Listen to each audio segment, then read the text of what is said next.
Alright, welcome to the read aloud of Esperanza Rising. For Esperanza Rising, I'm going to be doing a few background knowledge slides at the start to help you get an introduction to some ideas that are going to come up in the text, or some vocabulary words that are going to come up in the text.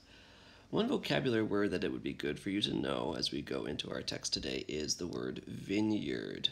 Vineyard looks like two words jammed together, vine and yard. It's a place where grapes are grown. You can see here the different vines of the grapes creeping up these poles where they are growing in the vineyard. Each of these rows of poles is called an arbor, and the word arbor is going to show up in our text a couple of times today as well. Arbor looks like this, arbor. And a vine is just the name for a long plant piece that grows along a surface that can't support itself. So we're talking about a vine yard, a place where grapes are grown on the vine. Here's another word that you'll want to know. Reap and harvest are synonyms. They both mean gathering the food from a plant. So here is a picture of someone reaping some grapes or harvesting some grapes.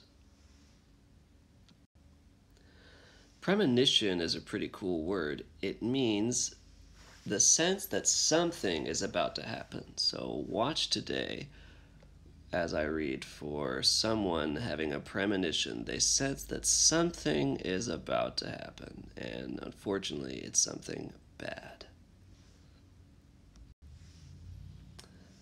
And here's another word that's useful in today's reading. It's pronounced crochet. Crochet. So it's a pretty weird looking word.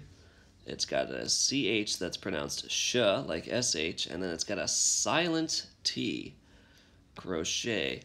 To crochet means to take these little wooden sticks, or they can be metal sticks, with a hook on the end, and use them to create cloth that looks like this. You use them to weave together cloth out of yarn. Yarn is these thick strings of wool or other material. So crochet, you'll see someone crocheting in the text today. And then I wanted to include some Spanish vocabulary since we're reading a book about people from Mexico. There are going to be some Spanish words in our text, and the two words for today are campesino and vaquero. Campesino means someone who works in the fields, and I included a picture of someone who could be a field worker or a campesino in Mexico. He's got a hat to protect him from the sun, and he's got a basket to gather things in. And I'm not sure what this pole is, but it could be used for harvesting different kinds of foods if it's got the right thing on the top.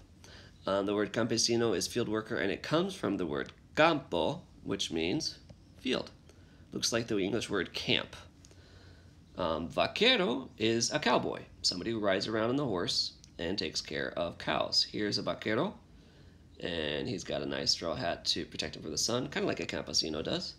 And he's got all this different equipment to help protect him from the weather and help him to work with cows. Vaquero, just like the word cowboy in English has the word cow in it, vaquero comes from the word vaca, which means cow. All right, it's finally time to start reading Esperanza Rising by Pam Munoz Ryan. This book has won an award here. It's the Pura Belpre Award, and I'm excited to read it. Aquel que hoy se cae, se levantará mañana. He who falls today may rise tomorrow. El más rico es rico cuando él empobrece que el pobre cuando enriquece. The rich person is richer when he becomes poor than the poor person when he becomes rich. This is a Mexican proverb. This is dedicated to the memory of Esperanza Ortega Munoz Hernandez Edgart, mi abuelita. That's the author's grandmother. She's sending baskets of grapes to my editor, Tracy Mack, for patiently waiting for fruit to fall. Roses to Jose Abel, Jess Marquez, Don Bell, and Hope Munoz Bell for sharing their stories. Smooth stones and yarn dolls to Isabel Schoen, PhD, Leticia Guardarama, Teresa Mulauer, and Macarena Salas for their expertise and assistance. Aguascalientes, Mexico, 1924. Our land is alive, Esperanza, said Papa, taking her small hand as they walked through the gentle slopes of the vineyard. Leafy green vines draped the arbors, and the grapes were ready to drop. Esperanza was 6 years old and loved to walk with her papa through the winding rows, gazing up at him and watching his eyes dance with love for the land. The whole valley breathes and lives, he said, sweeping his arm toward the distant mountains that guarded them. It gives us the grapes, and then they welcome us. He gently touched a wild tendril that had reached into the row, as if it had been waiting to shake his hand. He picked up a handful of earth and studied it. Did you know that when you lie down on the land, you can feel it breathe, that you can feel its heart beating? Before we go on, I just want to show you the word vineyard in context here. Vineyard comes up right here. That's where this story is taking place here at the beginning. They're walking through the vineyard together. And remember, a vineyard is a place where grapes are grown. Papi, I want to feel it, she said. Come. They walked to the end of the row, where the incline of the land formed a grassy swell. Papa laid down on his stomach and looked up at her, patting the ground next to him. Esperanza smoothed her dress and knelt down. Then, like a caterpillar, she slowly inched flat next to him, their faces looking at each other. The warm sun pressed on one of Esperanza's cheeks and the warm earth on the other. She giggled. Shh, he said. You can only feel the earth's heartbeat when you are still and quiet. She swallowed her laughter and after a moment said, I can't hear it, Papi. Aguántate tantito y la fruta caerá en tu mano, he said. Wait a little while, and the fruit will fall into your hand. You must be patient, Esperanza. She waited and lay silent, watching Papa's eyes. And then she felt it, softly at first, a gentle thumping, then stronger, a resounding thud, thud, thud against her body. She could hear it, too, the beat rushing in her ears. Shoop, shoop, shoop. She stared at Papa, not wanting to say a word, not wanting to lose the sound, not wanting to forget the feel of the heart of the valley. She pressed closer to the ground until her body was breathing with the earth's and with Papa's, the three hearts beating together. She smiled at Papa, not needing to talk, her eyes saying everything, and his smile answered hers, telling her that he knew she had felt it. Las uvas, grapes, 6 years later. Papa handed Esperanza the knife. The short blade was curved like a scythe, its fat wooden handle fitting snugly in her palm. This job was usually reserved for the eldest son of a wealthy rancher, but since Esperanza was an only child and Papa's pride and glory, she was always given the honor. Last night she had watched Papa sharpen the knife back and forth across a stone, so she knew the tool was edged like a razor. Cuídate los dedos, said Papa. Watch your fingers. The August sun promised a dry afternoon in Aguascalientes, Mexico. Everyone who lived and worked on El Rancho de las Rosas was gathered at the edge of the field. Esperanza's family, the house servants in their long white aprons, the vaqueros already sitting on their horses ready to ride out to the cattle, and 50 or 60 campesinos, straw hats in their hands, holding their own knives ready. They were covered top to bottom in long-sleeved shirts, baggy pants tied at the ankles with string, and bandanas wrapped around their foreheads and necks to protect them from the sun, dust, and spiders. Esperanza, on the other hand, wore a light silk dress that stopped above her summer boots, and no hat. On top of her head, a wide satin ribbon was tied in a big bow, the tails trailing in her long black hair. My thinking voice is noticing the difference between the campesinos, the way they're dressed. They have long-sleeve shirts, baggy pants, and bandanas. They sound like they're ready to get some hard work done. And the way Esperanza is dressed, she's wearing a nice dress that stops above her summer boots, and she's not even wearing a hat. She does not sound like she's ready to go out and work. I wonder if that has something to do with the fact that her dad is the owner of this big plantation for grapes of the vineyard. Seems like Esperanza is wealthy, and the campesinos and vaqueros are not. Okay, that's the end of my thinking voice for now. I'm going to continue reading down here where it says the clusters. The clusters means the groups of grapes. The clusters were heavy on the vine and ready to deliver. Esperanza's parents, Ramona and Sixto Ortega, stood nearby. Mama, tall and elegant, her hair in the usual braided wreath that crowned her head, and Papa, barely taller than Mama, his graying mustache twisted up the sides. He swept his hand toward the grapevines, signaling Esperanza. Before we move on, I want to show you the words in the text here that we talked about earlier. Campesino and Vaquero, fieldworker and cowboy. Vaqueros are here and campesinos are here. And we learned that the vaqueros are already sitting on their horses, ready to go out to the cattle or the cows. And there's campesinos. We learned that they're dressed in straw hats in their hands. They have knives ready to harvest the grapes. And they are covered up from the sun in long-sleeve shirts, baggy pants, and bandanas. When she walked toward the arbors and glanced back at her parents, they both smiled and nodded, encouraging her forward. When she reached the vines, she separated the leaves and carefully grasped a thick stem. She put the knife to it, and with a quick swipe, the heavy cluster of grapes dropped into her waiting hand. Esperanza walked back to Papa and handed him the fruit. Papa kissed it and held it up for all to see. La cosecha, said Papa. Harvest! Ole, ole! A cheer echoed around them.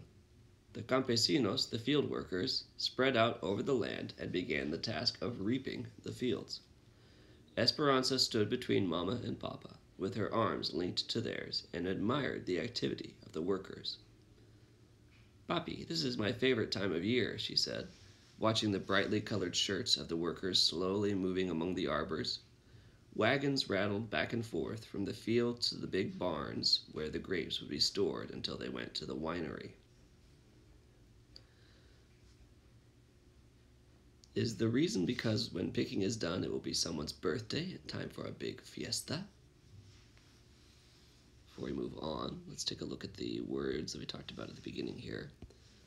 So on this page we have the harvest is taking place, or the beginning of the harvest. So harvest is this word here, and that means the time to gather the foods from the plants. In this case, the clusters of grapes are being harvested, and Esperanza gets to harvest the first ones. So that's what happened in this paragraph here. She cuts the first grapes and hands them to her Papa, and Papa announces the harvest. And then the campesinos, the field workers, start spreading out and reaping the fields. That means they're doing the harvesting. They're gathering the food from a plant.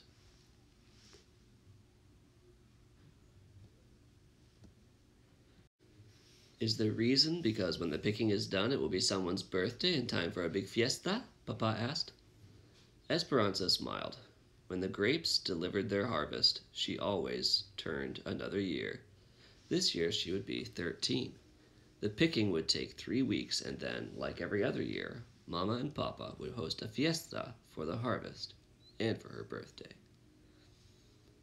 So my thinking voice is saying, I don't know what the word fiesta means, but it looks like it's something that happens for her birthday, so I'm guessing it's the word for a party. Back to reading. Marisol Rodriguez, her best friend, would come with her family to celebrate. Her father was a fruit rancher and they lived on the neighboring property. Even though their houses were acres apart, they met every Saturday beneath the holm oak on a rise between the two ranches.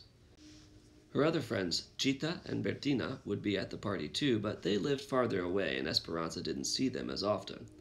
Their classes at St. Francis didn't start again until after the harvest, and she couldn't wait to see them.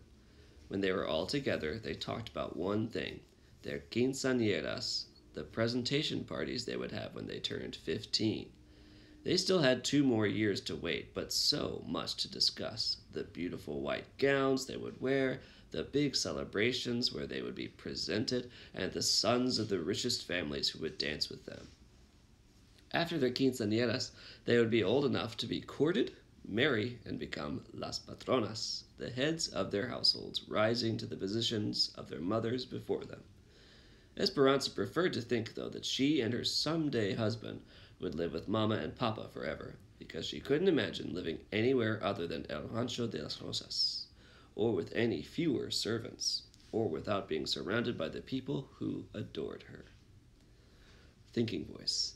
It sounds like Esperanza likes being rich. Like she is really into her life right now and the way that she gets to live. She has servants. She lives on an amazing ranch with people who love her. I feel like as a reader, I'm expecting this situation to change because it's at the beginning of the story and we're expecting something to change. So let's see if I'm right. Reading voice. It had taken every day of 3 weeks to put the harvest to bed, and now everyone anticipated the celebration. Esperanza remembered Mama's instructions as she gathered roses from Papa's garden. Tomorrow, bouquets of roses and baskets of grapes on every table. Papa had promised to meet her in the garden, and he never disappointed her. She bent over to pick a red bloom fully opened and pricked her finger on a vicious thorn. Big pearls of blood pulsed from the tip of her thumb, and she automatically thought, bad luck. She quickly wrapped her hand in the corner of her apron and dismissed the premonition. Then she cautiously clipped the blown rose that had wounded her. Looking toward the horizon, she saw the last of the sun disappear behind the Sierra Madre. Darkness would settle quickly, and a feeling of uneasiness and worry nagged at her. So, thinking voice. In this paragraph, Esperanza has a premonition. Premonition, we learned at the start of our video, was the sense that something is about to happen. And her premonition happens when she pricks her finger on a thorn of a rose, and she thinks, bad luck. So Esperanza has a feeling that something bad is going to happen. She doesn't know how big or small it's going to be. But we can see in this text that she's feeling concerned. Even after she has this premonition, she looks and sees the sun go down behind the mountains, and darkness settles over the earth. And she is feeling uneasy and worried. Let's continue reading. Where was Papa? He had left early that morning with the Vaqueros to work the cattle, and he was always home before sundown, dusty from the mesquite grasslands and stamping his feet on the patio to get rid of the crusty dirt on his boots. Sometimes he even brought beef jerky that the cattleman had made. But Esperanza always had to find it first, searching his shirt pockets while he hugged her. Tomorrow was her birthday, and she knew that she would be serenaded at sunrise. Papa and the men who lived on the ranch would congregate below her window, their rich, sweet voices singing Las Mañanitas, the birthday song. Thinking voice. So I'm not sure what serenaded at sunrise means, but then in the next sentence, I hear that Papa and the men who lived on the ranch would congregate below her window. I'm not sure what congregate means either, but it's something below their window. And their rich, sweet voices would sing Las Mañanitas. So serenading seems like it has something to do with people getting below someone's window and singing to them. We get to hear Las Mañanitas is the birthday song in Spanish. So they have a different birthday song from us. She would run to her window and wave kisses to Papa and the others. Then downstairs she would open her gifts. She knew there would be a porcelain doll from Papa. He had given her one every year since she was born, and Mama would give her something she had made, linens, camisoles, or blouses embroidered with her beautiful needlework. The linens always went into the trunk at the end of her bed for algún día, for someday. Esperanza's thumb would not stop bleeding. She picked up the basket of roses and hurried from the garden, stopping on the patio to rinse her hand in the stone fountain. As the water soothed her, she looked through the massive wooden gates that opened onto thousands of acres of Papa's land. Esperanza strained her eyes to see a dust cloud that meant riders were near and that Papa was finally home. But she saw nothing.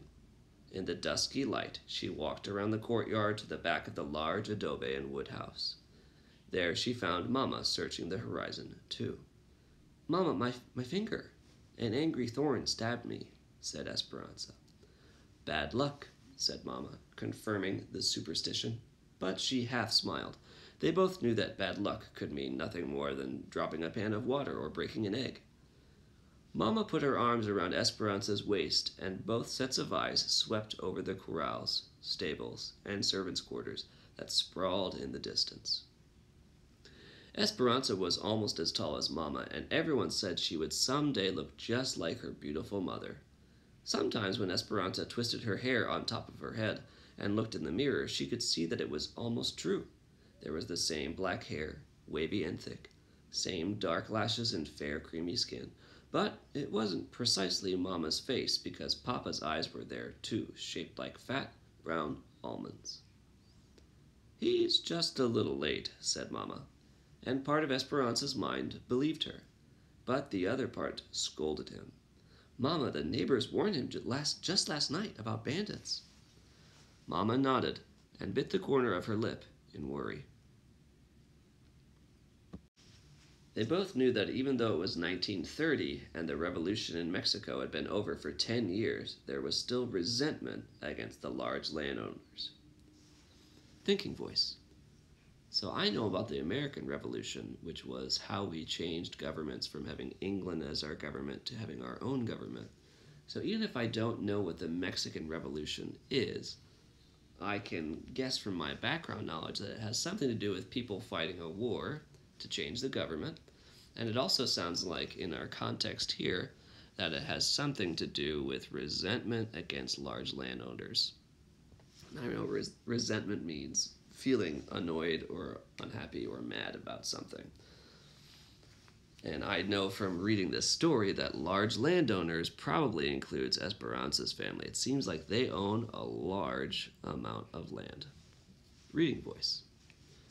Change has not come fast enough, Esperanza. The wealthy still own most of the land, while some of the poor have not even a garden plot. There are cattle grazing on the big ranches, yet some peasants are forced to eat cats. Papa is sympathetic and has given land to many of his workers. The people know that. But Mama, do the bandits know that? I hope so, said Mama quietly. I have already sent Alfonso and Miguel to look for him. Let's wait inside. Tea was ready in Papa's study, and so was Abuelita. Come, mi nieta, my granddaughter, said Abuelita, holding up yarn and crochet hooks. I'm starting a new blanket and will teach you the zigzag. Esperanza's grandmother, whom everyone called Abuelita, lived with them and was a smaller, older, more wrinkled version of Mama. Before we turn the page here, let's look at our word. So on the next few pages, Esperanza and her grandma are going to be doing crochet. Crochet is an interesting word because it has a very strange spelling. C-R-O-C-H-E-T. C-H makes the sh sound in crochet, and E-T makes the A sound. So this is a word from another language called French that uses a lot of different spelling words or spelling rules. And it just means to use these hook sticks to make cloth out of yarn. So she and her grandmother are making cloth together.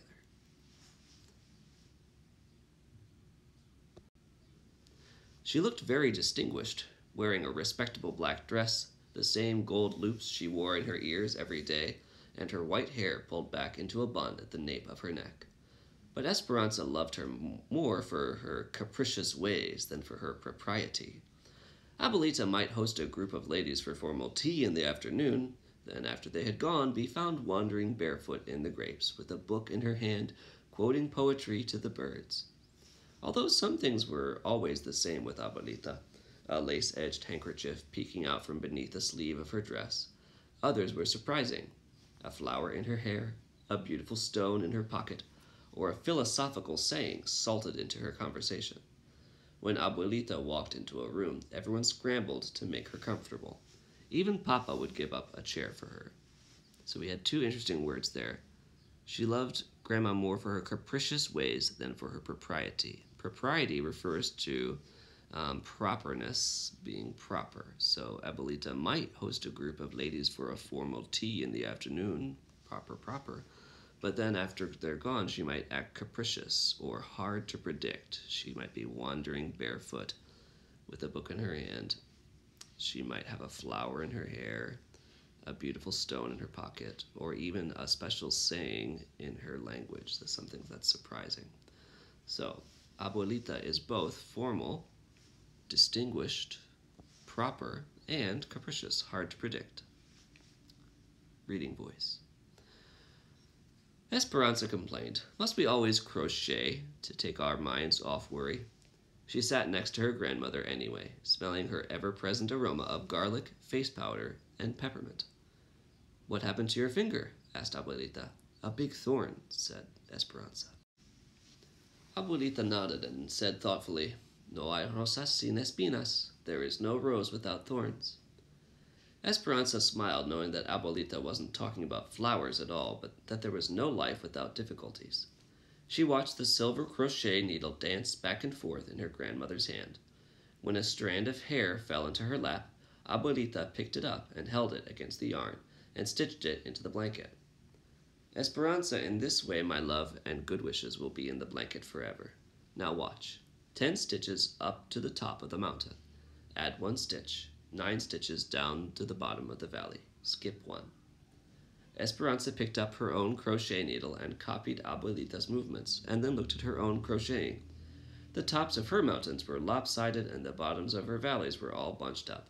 Abuelita smiled, reached over, and pulled the yarn, unraveling all of Esperanza's rows. "Do not be afraid to start over," she said. Esperanza sighed and began again with 10 stitches. Softly humming, Hortensia, the housekeeper, came in with a plate of small sandwiches. She offered one to Mama. "No, thank you," said Mama. Hortensia set the tray down and brought a shawl and wrapped it protectively around Mama's shoulders. Esperanza couldn't remember a time when Hortensia had not taken care of them. She was a Zapotec Indian from Oaxaca, with a short, solid figure and blue-black hair in a braid down her back. Esperanza watched the two women look out into the dark, and couldn't help but think that Hortensia was almost the opposite of Mama. "Don't worry so much," said Hortensia. "Alfonso and Miguel will find him." Alfonso, Hortensia's husband, was el jefe, the boss, of all the field workers, and Papa's compañero, his close friend and companion.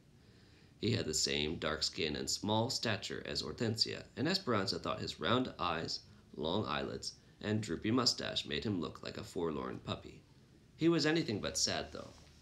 He loved the land, as Papa did, and it had been the two of them working side by side who had resurrected the neglected rose garden that had been in the family for generations.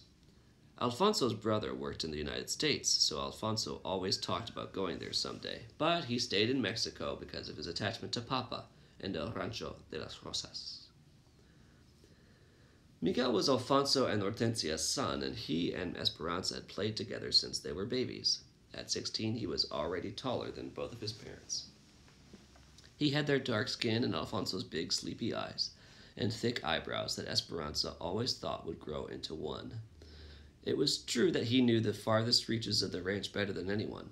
Since Miguel was a young boy, Papa had taken him to parts of the property that even Esperanza and Mama had never seen. When she was younger, Esperanza used to complain, "Why does he always get to go and not me?" Papa would say, "Because he knows how to fix things and he is learning his job."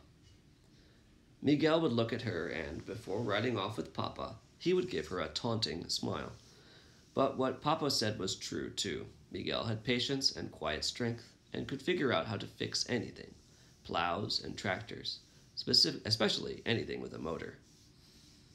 Several years ago, when Esperanza was still a young girl, Mama and Papa had been discussing boys from good families, whom Esperanza should meet someday. She couldn't imagine being matched with someone she had never met, so she announced, "I'm going to marry Miguel."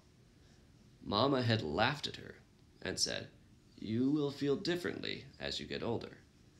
"No, I won't," Esperanza said stubbornly.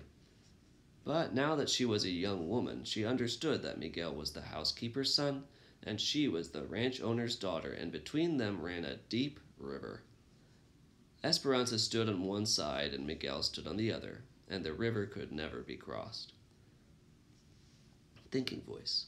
As I read this, I notice that she's talking about there being a river between Miguel and Esperanza, but I don't think that there's a real river. It doesn't seem like we're suddenly seeing them standing on opposite sides of an actual river. It's more like it's a piece of figurative language, an idea to express something. So Miguel and Esperanza are on different sides of a river, meaning it's hard for them to cross to reach each other. It would be hard for them to cross and get married, in other words. And this has something to do with the fact that Miguel is the son of the housekeeper, and she is the ranch owner's daughter. Thinking voice done. Now I'm going to be reading. In a moment of self-importance, Esperanza had told all of this to Miguel. Since then, he had spoken only a few words to her. When their paths crossed, he nodded and said politely, "Mi reina," my queen. But nothing more. There was no teasing or laughing or talking about every little thing. Esperanza pretended not to care, though she secretly wished she had never told Miguel about the river. Distracted, Mama paced at the window, each step making a hollow tapping sound on the tile floor. Hortensia lit the lamps. The minutes passed into hours. "I hear riders," said Mama, and she ran for the door. But it was only Tío Luis and Tío Marco, Papa's older stepbrothers. Tío Luis was the bank president, and Tío Marco was the mayor of the town. Esperanza didn't care how important they were because she did not like them. They were serious and gloomy and always held their chins too high. Tío Luis was the eldest, and Tío Marco, who was a few years younger and not as smart, always followed his older brother's lead, like un burro, a donkey. Even though Tío Marco was the mayor, he did everything Tío Luis told him to do. They were both tall and skinny, with tiny mustaches and white beards on just the tips of their chins. Esperanza could tell that Mama didn't like them either, but she was always polite because they were Papa's family. Mama had even hosted parties for Tío Marco when he ran for mayor. Neither had ever married, and Papa said it was because they loved money and power more than people. Esperanza thought it was because they looked like two underfed billy goats. "Ramona," said Tío Luis, "we may have bad news. One of the vaqueros brought this to us." He handed Mama Papa's silver belt buckle, the only one of its kind, engraved with the brand of the ranch. Mama's face whitened. She examined it, turning it over and over in her hand. "It may mean nothing," she said. Then, ignoring them, she turned toward the window and began pacing again, still clutching the belt buckle. "We will wait with you in your time of need," said Tío Luis. And as he passed Esperanza, he patted her shoulder and gave it a gentle squeeze. Esperanza stared after him. In her entire life, she couldn't remember him ever touching her. Her uncles were not like those of her friends. They never spoke to her and played or even teased her. In fact, they acted as if she didn't exist at all. And for that reason, Tia Luisa's sudden kindness made her shiver with fear for Papa. Abuelita and Hortensia began lighting candles and saying prayers for the men's safe return. Mama, with her arms hugging her chest, swayed back and forth at the window, never taking her eyes from the darkness. They tried to pass the time with small talk, but their words dwindled into silence. Every sound of the house seemed magnified. The clock ticking, someone coughing, the clink of a teacup. Esperanza struggled with her stitches. She tried to think about the fiesta and all the presents she would receive tomorrow. She tried to think of bouquets of roses and baskets of grapes on every table. She tried to think of Marisol and the other girls, giggling and telling stories. But those thoughts would only stay in her mind for a moment before transforming into worry, because she couldn't ignore the throbbing soreness in her thumb, where the thorn had left its unlucky mark. It wasn't until the candelabra held nothing but short stubs of tallow that Mama finally said, "I see a lantern. Someone's coming." They hurried to the courtyard and watched a distant light, a small beacon of hope, swaying in the darkness. The wagon came into view. Alfonso held the reins and Miguel the lantern. When the wagon stopped, Esperanza could see a body in back, completely covered with a blanket. "Where's Papa?" she cried. Miguel hung his head. Alfonso didn't say a word, but the tears running down his round cheeks confirmed the worst. Mama fainted. Abuelita and Hortensia ran to her side. Esperanza felt her heart drop. A noise came from her mouth, and slowly her first breath of grief grew into a tormented cry. She fell to her knees and sank into a dark hole of despair and disbelief. Sounds like Esperanza's premonition that something bad would happen has come true. When we read the next chapter, we'll find out what happened and what's going to happen next.